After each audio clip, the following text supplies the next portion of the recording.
Hi, Chelsea. This is Donnie. Here's part two of our adding new blog post to your website. So let me pick up where we left off.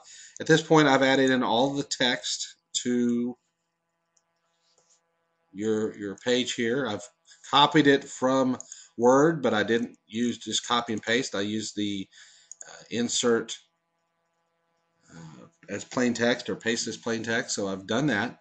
So now we're ready to put in our photos. Now I'm going to go back to your Word document, and you've got your photos where you kind of want them. So now it's just a matter of how we format them inside the blog post. So I think having text wrap around is a good way of doing it, but we'll have to see how it looks on the screen. So let's kind of have some fun and play around with that. Okay, so what you want to do here is you go back once you've got all your text ready, and this might be the best thing to do is always just put the text in first and then come back and do the photos, but you'll get to the point where you'll understand a little bit more about how to do this and what works best for you. Okay, when you want to insert photos, there's right up here where it says upload insert, right above this all this formatting. You have four different options here. The first one is add an image. The second one is add video. The third one is add audio, and the last one is add media. Now these two you're probably not going to do much with, because in adding video, I don't recommend adding video directly from the source file. For instance, you take a video off your flip camera or your camcorder, your digital camcorder, and just take the raw footage and dump it on the website. I don't recommend that. Number one, video is huge and it takes up a lot of space, has a tendency to make your site run slower. The best thing to do, and what we did here, excuse me, my voice is going this morning. Excuse me, is what we do on this is you have a YouTube channel, and this is the greatness of YouTube is let them manage all the server space and all that. So upload your video to YouTube and then just simply embed using the embed codes that YouTube provides and embed it onto your site, and that's what I recommend. And then you're not going to probably add audio on there, so don't worry too much about that. So now you're left with the one on the left, add an image, or the one on the right. Now you can do either one. Add media really is a catch-all for all these other three. I have a tendency to do add media because I know it works on whatever I'm doing, but my brother uses add image, so you can just use whichever one you want. Before you're ready to click that button, you have to figure out where your cursor is and where you want it. So in the first case, what we want to do is find out where we want to do it. So I'm going to go over here, and here's the first reference to Jenny. So I'm going to put my cursor at the beginning of the word Jenny, and I'm going to scroll up just a bit. You can see I use add media. And from here, it gives you the choice of four different tabs: from computer, from URL, media library, or this next gen gallery. You won't ever use that next gen gallery for anything. There might be a time or two you want to add from the media library. And here's what I'm going to explain just briefly, and I'll do another tutorial on this. When you add images to your site, you can see all the images that are on there right now, what we put in when we built the site. They are stored in your media library. When you upload a photo into your blog, it's going to go directly onto your blog post, but it also gets stored in your media library. For instance, I know you can't see it very well, but this is the picture of the Voss family and you guys that exist right here on the blog right now. This photo can be found right there. So if ever you had the same photo, let's say you wanted to do a blog post a year from now and you wanted to reference back to this photo, you don't have to go to your desktop and upload it back again. It's already in the media library. You just have to go find it. There's a way to search for it if you think, well, I know I called it this, but I don't remember. Anyway, that's what this is. Now, you can also upload from a URL. That's very unlikely, and unless you are pulling in something from Flickr or something to that effect. Most of the time, you're going to be uploading directly from your computer or the media library, as I told you. So at this point, what we want to do is I have all of those photos that you sent me for this blog post stored in a file on my desktop. So Same way, I would have your files, your photos organized, ready to go, so that when you get to this point, you've clicked your cursor by the word Jenny, you've add media, you're going to be brought to this section here. So now I can choose the files to upload, and I can go here, and I'm fine. I have this particular one, and I have them labeled just for my purposes. Here's the Jenny photo. Now I can open that. There's my photo. Now there's a couple things you want to do here. I always recommend that you know, retype this, because this is just going to bring in the file name. If the file name came in as, you know, DSC 1011, you know, take that off. You know, put that on there. This helps you when you go to find it later. You can search for it. Alternate text. This is also sometimes when people hover over things. So if you want to put Jenny's name there too, sometimes I just do both of them the same. You can put the captions and other descriptions, but that gets a little complicated. But you can do that if you wanted to. But here's what you want next. After this, you have the alignment. You can always modify the alignment a little later, but and I'll show you how to do that. But it gives you the option whether you want to center it, and you can see the little red image represents the photo, and then the text goes around it. You can left justify it, which is what we did over here. It's left justify with the text wrapping around, or you can right justify it, and then or you can do none. I'm going to select less justify on this one. On the size, it's bringing it in as a 480 by 640. You can always play around later and move it to, but if you know that the photo is going to be too big, you can always size it down accordingly.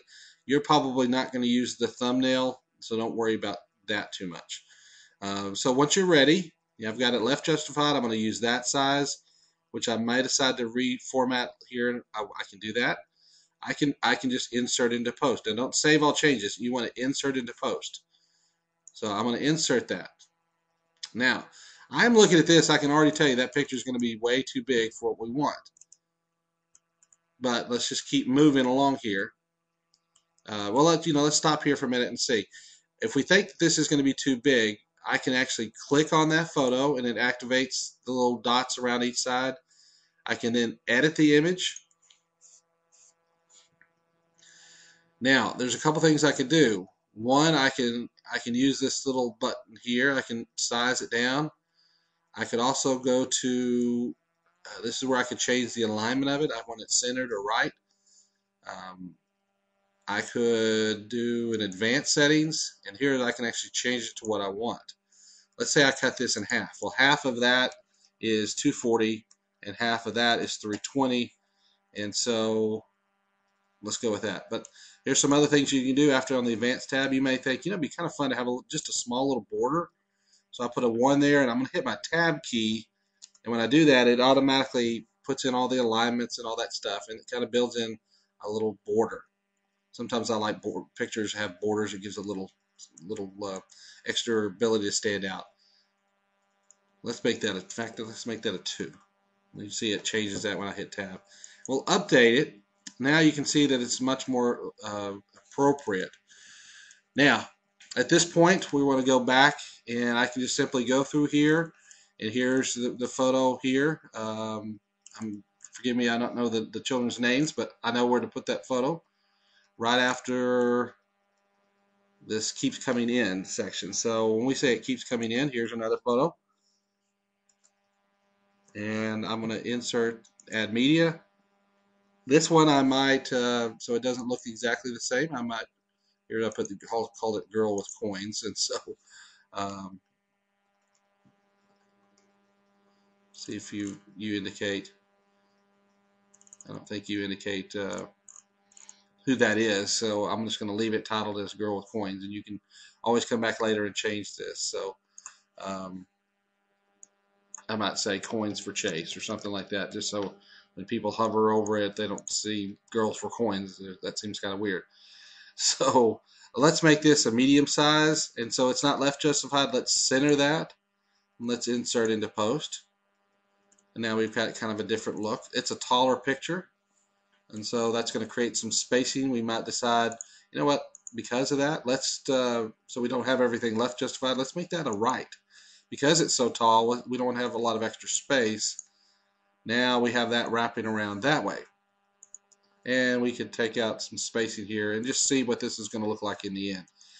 Once we've got all of our photos in there, which I won't do exactly for this tutorial because there's a few more photos to add, up here you can save it as a draft and preview it. Now I'm going to save as a draft now. When you do that, it's just in draft form. I can preview it. And let's see what this looks like. This is what it would look like on the page. You see it's got the borders and stuff here. I forgot to put the borders on this one, but I like the way this is kind of wrapping around here. You may decide you don't like it, but it's looking good so far. Now, when we did that, we opened up into a new window, so I can close that window. So let's go back through, and I click on this. I want to edit this. I'm going to go to advanced settings, and this is where I put the 2 for my border. Automatically puts it in. I have to scroll down to the bottom, hit update.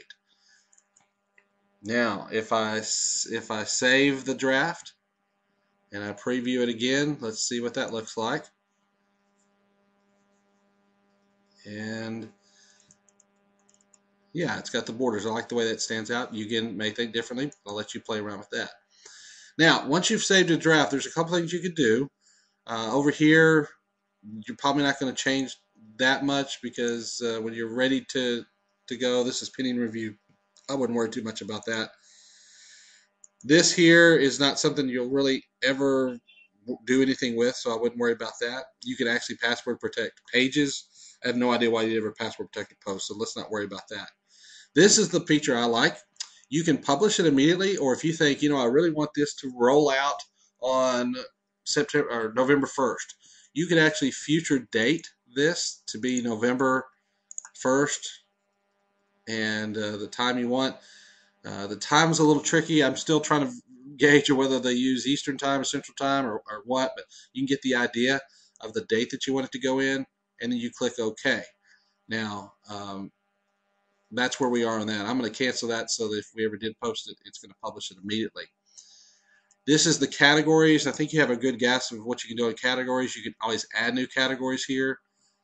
Tagging, put things in there that people might reference, whether it's Ghana, whether it's maybe later on you're going to write about stuff going on in Kenya, I'm not Kenya, but Rwanda and other places, so you can put different tags in there. That helps people find what you're looking for. Adoption, those kind of keywords on that. Once you're ready to go, then you're pretty much ready to publish this, and when you publish it, it'll publish it either immediately or depending on when you want to publish it, the date that you have it set out there for. Okay, now if I save this as a draft and I go back to my post, you can always say I'm going to come back later after I've had a good night's rest. I'm going to come back. You can see here now when I click on post, instead of just having this one in there, there's actually 2. This is the one we're working on. It indicates it's in draft, and you can preview it or you can edit it.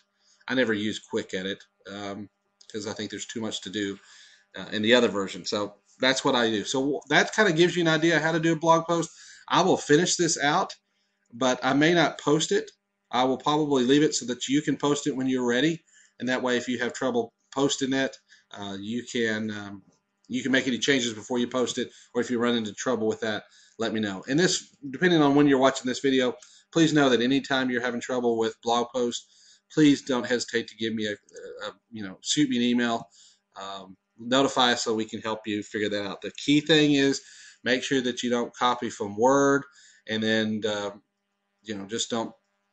I think that's the main thing. The rest of it is just kind of playing around with it, and you'll figure it out from there. I bet you'll do a good job on that. But if you have any trouble, let us know. Okay, thanks.